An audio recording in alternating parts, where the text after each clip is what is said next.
సింగరేణి కార్మికులకు సంస్థ సాధించిన నికర లాభాలలో ఖచ్చితమైన వాటా ఇవ్వాలని డిమాండ్ చేస్తూ బీఆర్ఎస్ తెలంగాణ బొగ్గుగని కార్మిక సంఘం ఆధ్వర్యంలో నిరసన దీక్షకు పూనుకున్నారు. పెద్దపల్లి జిల్లా గోదావరిఖని పట్టణ చౌరస్తాలో పెద్ద ఎత్తున గులాబీ పార్టీ శ్రేణులు కార్మిక నాయకులు ఆందోళన కార్యక్రమాన్ని చేపట్టారు. సింగరేణి సంస్థ సాధించిన నికర లాభాలలో 33% వాటా ఇవ్వాలని నాయకులు డిమాండ్ చేశారు.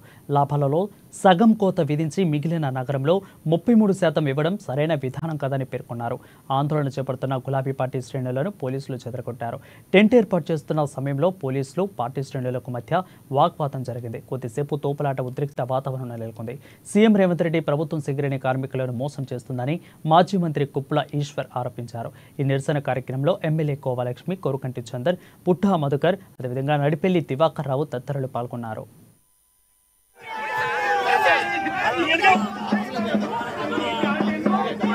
సింగరేణి కార్మికులకు తీరని ద్రోహం చేసిండ్రు. అసలు వచ్చినటువంటి లాభాలు 4,701 కోటి రూపాయలు. మరి పంచినటువంటి లాభాలు ఏవైతే ఉన్నాయో 2,412 కోట్లు మాత్రమే పంచిండ్రు.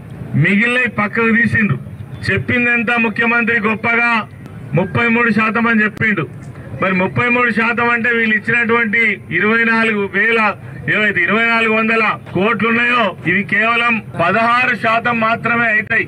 అంటే ఎవరిని మోసం చేస్తారు, ఎవరిని దగా చేస్తారు? పోయినసారి 2,000 పైచీలకు లాభాలు వచ్చినాయి. పోయినసారి 1,00,000 పైచీలకు లాభాల వాటా కార్మిక సోదరులకు పంచిండ్రు. ఈసారి దానికి డబల్ రావాల్సి ఉంది.